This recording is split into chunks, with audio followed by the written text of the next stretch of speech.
नमस्कार, आप देख रहे हैं आज तक। आपके साथ मैं हूं सईद अंसारी। यूपी विधानसभा चुनाव में अभी चंद महीने बचे हैं, लेकिन सियासी पार्टियों ने अभी से ताल ठोक दी है। यूपी की जनता के मन में क्या चल रहा है, इसी को जानने की कोशिश है हमारा ये खास कार्यक्रम यूपी के दिल में क्या है। आज हम आपको दिखाते हैं उत्तर प्रदेश के सुल्तानपुर के दिल में क्या है।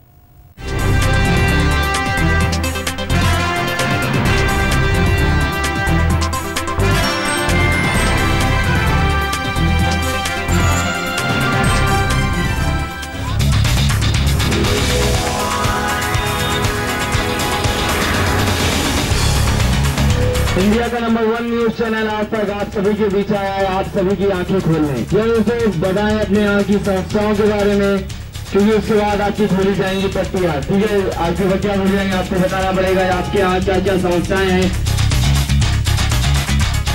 हमारे यहाँ मैडम कानून व्यवस्था जो है पूरी तरह से ध्वस्त है।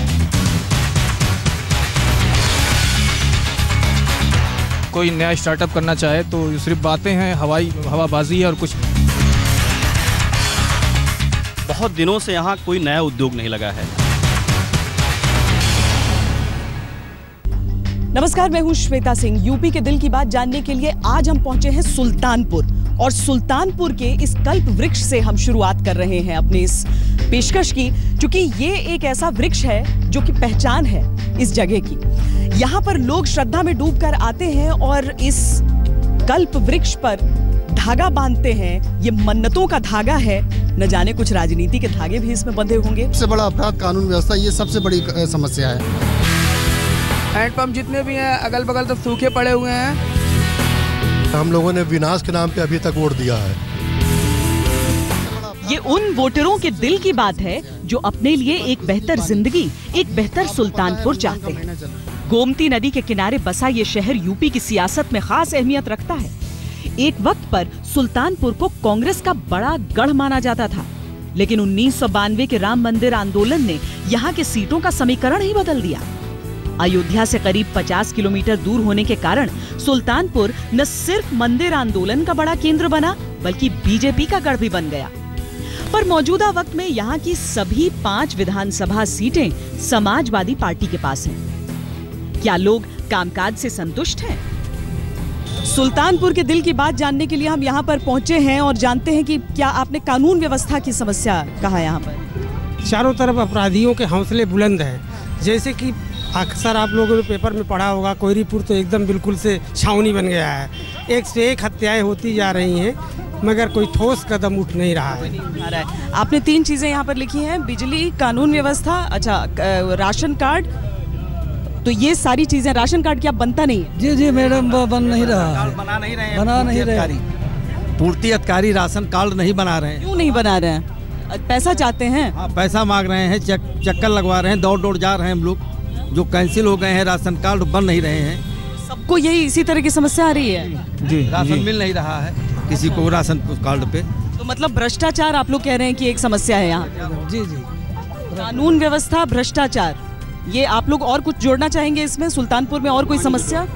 सबसे बड़ी दिक्कत पानी की व्यवस्था है। जितने यहाँ हैंडपंप लगे हुए हैं अधिकतर वो खराब पड़े हैं। तो हैंडपंप से पानी मिल रहा है, सप्लाई नहीं है? सप्लाई बहुत कम है, सप्लाई बहुत कम है। टोटल मिलता है हैंडपाइप के माध्यम से, वो भी जो भी कम है इस समय। कैसे काम चलाते हैं आप लोग? बोरिंग है लोगों के पास, एक दूसरे के सपोर्ट से पानी मिल रहा है। आप लोग बताइए, क्या है यहाँ पे समस्या सुल्तानपुर में? कोई गाँव में जल निकासी की व्यवस्था बहुत ही ध्वस्त, जमाव हो जा रहा है वहाँ। जल जमा हो जा रहा है, ना तो रास्ते हैं और ना, जिसके कारण आपस में लोग लड़ रहे हैं। समाधान दिवस और तहसील दिवस के चक्कर लगा रहे हैं लोग, और उसके बाद भी उनको समाधान नहीं रहा, कोई सुनवाई नहीं। क्या सुल्तानपुर में यहाँ पे स्थानीय समस्या क्या है? मैडम, यहाँ पे मेन तो अपराध, सबसे बड़ा अपराध कानून व्यवस्था, ये सबसे बड़ी समस्या है। उसके बाद बिजली, पानी। अभी आपको पता है रमज़ान का महीना चल रहा है, इसमें कई दल ने डीएम को एप्लीकेशन दिया, कई प्रकार के जो है सारी चीज़ें की गई, लेकिन वो सारी ख़राब है मैडम। अभी साफ सफाई से लेके बिजली की तो इतनी समस्या है कि उसको हम बयान ही। कितने घंटे आती है बिजली? मैडम कोई गिनती नहीं, अभी आएगी तुरंत कट जाएगी, आएगी। कितने घंटे आती है बिजली? 22 घंटे आती है बिजली? 22 घंटे बिजली आती है। 22 घंटे सिटी में बिजली मिल रही रमजान महीने में। नहीं, समस्या सिर्फ एक है, सबके घर में नहीं आ रही है। समस्या एक जान लीजिए आप, समस्या है कि सिर्फ व्यापारियों की, वो चाहे किसी वर्ग का हो, उसने सड़कों पे पूरी तरह कब्जा कर रखा। सिर्फ ये एक समस्या और कोई समस्या नहीं है। सबसे बड़ी समस्या व्यापारियों की है, वो किसी भी वर्ग का हो, उन लोगों ने सड़क पे पूरी तरह कब्जा कर रखा है, कहीं भी चलने को रास्ता नहीं। मैडम सबसे बड़ी समस्या यहाँ की है, यहाँ कोई नए उद्योग धंधे नहीं लगे। जो स्किल डेवलपमेंट लोग कह रहे हैं कौशल विकास होगा, युवाओं को हुनर मिलेगा, ऐसा कुछ मैडम हुआ नहीं है। स्पोर्ट्स एक्टिविटीज़ बिल्कुल डल हैं, कहीं कुछ नहीं हो रहा है। सबसे बड़ी बात मैडम यहाँ लैंड ऑर्डर की है। सपा गौर में मैडम आए दिन ऐसी कोई विधानसभा, ऐसा कोई थाना क्षेत्र नहीं है। आप अमूमन एक महीने का अगर रिपोर्ट कार्ड ले लीजिए, क्रिमिनल रिपोर्ट कार्ड, हत्याएं हो रही हैं, रंगदारी मांगी जा रही है, खुलेआम रंगदारी मांगी जा रही है, पुलिस की अभिरक्षा में हत्याएं हो रही हैं मैडम। बिजली, पानी, सड़क जो मूलभूत। कितने घंटे आ रही है बिजली? 12 से 14 घंटे आती है बिजली, पानी। गांव के इलाकों में? गांव के इलाकों में तो 5-6 घंटे आती है। आप गांव में जाके वहाँ पूछ लीजिएगा लोगों से, खेती के बहुत बुरे हाल हैं। और सबसे बड़ी समस्या जो यहाँ पे है कि रोजगार की। और यहाँ पे जितने भी जनप्रतिनिधि हमारे हैं जो ये काम कर सकते हैं, वो क्षेत्र में 4-5, 5-5 गाड़ियाँ लेके युवाओं को ये संदेश देना चाहते हैं कि आप बड़े होकर अधिकारी, डॉक्टर, इंजीनियर ना बन के एक अपराधी बनिए, गुंडा बनिए, जो 4-5 गाड़ियों के साथ, असलाहों के साथ क्षेत्र में निकलते हैं और शीशा बंद कर लेते हैं। उनके गाड़ियों में काली फिल्म लगी रहती है जो कि जिले के एसपी वहाँ का निकलवाता है। और अमूमन शायद भ्रष्टाचार में ये सारे लोग लिप्त हैं। लोग मानते हैं कि विकास की दौड़ में सुल्तानपुर काफी पिछड़ गया है। न तो यहाँ पर उद्योग धंधे हैं, न ही रोजगार के कोई साधन। सुकून वाली बात यह है कि जिले की साक्षरता दर करीब 71% है और 1000 पुरुषों पर यहाँ महिलाओं की संख्या 1022 है। जाहिर तौर पर जीत की चाबी महिला वोटरों के पास है और इसीलिए खराब कानून व्यवस्था यहाँ पर बड़ा मुद्दा है। कानून व्यवस्था पूरी तरह से खराब है। दिन प्रतिदिन देखिए एक न एक हत्याएं होती रहती हैं, कहीं डकैती हो गई, लूट हो गई। तो कानून व्यवस्था यहाँ सही नहीं है। जल निकासी भी पूरी तरह एकदम सही नहीं है। काफ़ी दिक्कतें आती हैं गांव के लोगों को, शहरों के लोगों को भी। सुनता है शिकायत अगर ऐसा दिक्कत? मैडम यहाँ कानून व्यवस्था नाम की कोई चीज़ नहीं है। यहाँ पर व्यापारी जनता कोई सुरक्षित नहीं है। 24 घंटा असुरक्षा में जी रहा है और आए दिन व्यापारियों की हत्या हो रही है, लूटपाट हो रहा है, छिनैती हो रही है, कोई सुनवाई नहीं हो रही है। प्रशासन के पास जाके शिकायत की जाती है, व्यापारी लोग जाते हैं, कहीं केवल आश्वासन दिया जाता है और कोई सुनवाई नहीं हो रही है। रुपये में 99 पैसे समस्या है, खाली एक पैसा सवाल है। 99 पैसे, हाँ, हर तरह की समस्या है, पानी की, खाने की, कोई भी चीज। इस बार वोट डालते हुए इस बारे में सोचेंगे? क्यों नहीं सोचेंगे, सोचेंगे क्यों नहीं, जरूर सोचेंगे। कामकाज के आधार पर, विकास के आधार पर वोट होगा सुल्तानपुर में? जी, इस बार तो विकास के ही नाम पर वोट पड़ेगा। अभी तक विनाश के नाम पे वोट पड़ता था, लेकिन इस बार जो यूपी का जो चुनाव होगा वो विकास के नाम पर चुनाव होगा और विकास के नाम पर ही जनता वोट करेगी। कैसे दिया विनाश के नाम पे? विनाश के नाम, कभी जात के नाम पे, कभी धर्म के नाम पर। यहाँ की जो स्थानीय समस्या है सबसे बड़ी आपके हिसाब से क्या है सुल्तानपुर? सुल्तानपुर की सबसे स्थानीय समस्या ये है कि बिजली और पानी।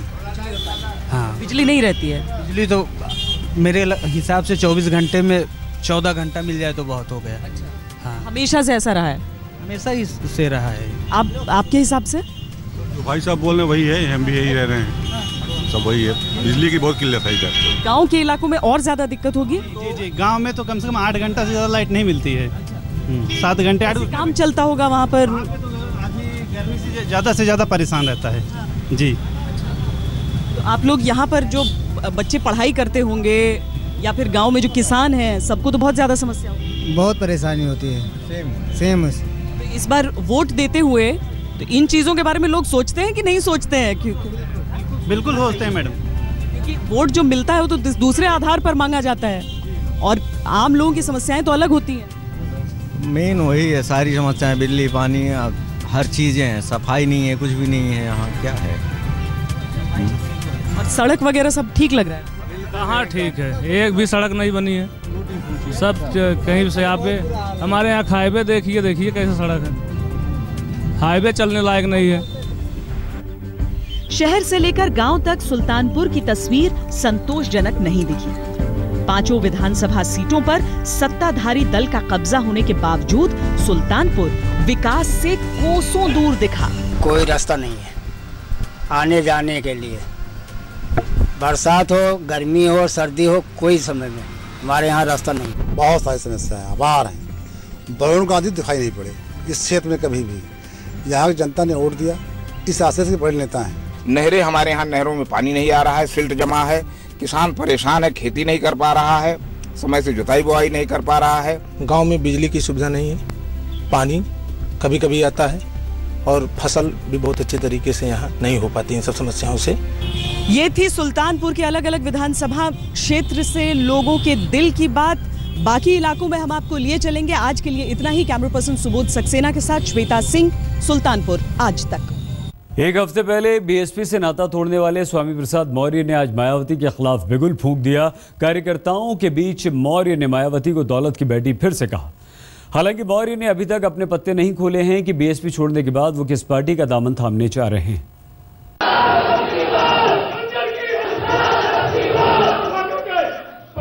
यूपी चुनाव से पहले बीएसपी सुप्रीमो मायावती को तगड़ा झटका देने वाले स्वामी प्रसाद मौर्य ने आज लखनऊ में शक्ति प्रदर्शन किया। मैं आपके इस जोश का स्वागत करता हूं। मंच से मौर्य ने बीएसपी के उन नेताओं को एकजुट होने की अपील की जो मायावती के रवैये से नाराज हैं। हालांकि मौर्य के अगले कदम पर फिलहाल सस्पेंस बना हुआ है। बहुजन समाज पार्टी थी, अब वो बहन की स्टेट पार्टी हो गई। यानी बहन जी के कमाने के लिए जिस तरीके से लोग रियल एस्टेट का काम करते हैं, उसी प्रकार से बहन जी स्टेट पार्टी के रूप में बहुजन समाज पार्टी का दुरुपयोग कर रही है। ये जो स्वामी प्रसाद मौर्य हैं, चुनाव की शाम को उनको सब ये ध्यान में आ रहा है। इतने सालों से बहुजन समाज के श्रम पसीने पर जिन्होंने सत्ता भोगी और जो ये जा रहे हैं दूसरे लोग, उनके श्रम और पसीने की सत्ता भोगकर गुंडावाद और दंगावाद से गठजोड़ करने जा रहे हैं। हमारे लोग इससे निरुत्साहित नहीं होंगे। लखनऊ में आयोजित इस सम्मेलन को बीएसपी के तर्ज पर ही आयोजित किया गया था। मायावती राजनीति भले ही दलितों की करती हैं, लेकिन उनके राजनीतिक सम्मेलन, उनके रैलियां शानदार इंतजाम और चकाचौंध के लिए जानी जाती हैं। स्वामी प्रसाद मौर्य ने जब उनकी पार्टी छोड़ी तो वो कहा कि वो पैसे की भूखी हो चुकी हैं और अब दलितों की नहीं बल्कि दौलत की राजनीति कर रही हैं। लेकिन आज जब स्वामी प्रसाद मौर्य पार्टी छोड़ने के बाद अपना पहला सम्मेलन कर रहे हैं तो आप देख सकते हैं कि चकाचौंध में वो कहीं से भी मायावती से पीछे नहीं है। हॉल में एलईडी टीवी से लेकर हर इंतजाम ठीक वैसे ही थे जैसे बीएसपी सुप्रीमो मायावती अपनी रैली में करती हैं। स्वामी प्रसाद मौर्य कह रहे हैं कि वो ऐसी राजनीति करेंगे, ऐसी बिसात बिछाएंगे कि मायावती मुख्यमंत्री बनना तो दूर उत्तर प्रदेश की राजनीति से बाहर हो जाएंगी। लेकिन ये कहा जा सकता है कि पोस्टरों में मायावती की जगह अपना चेहरा लगाना आसान है, मायावती को उत्तर प्रदेश की राजनीति से बाहर करना इतना आसान नहीं है। कैमरामैन हरीश कांडपाल के साथ बालकृष्ण, लखनऊ आज तक। इस बुलेटिन में फिलहाल इतना ही। आगे देखिए मीनाक्षी के साथ हल्ला बोल।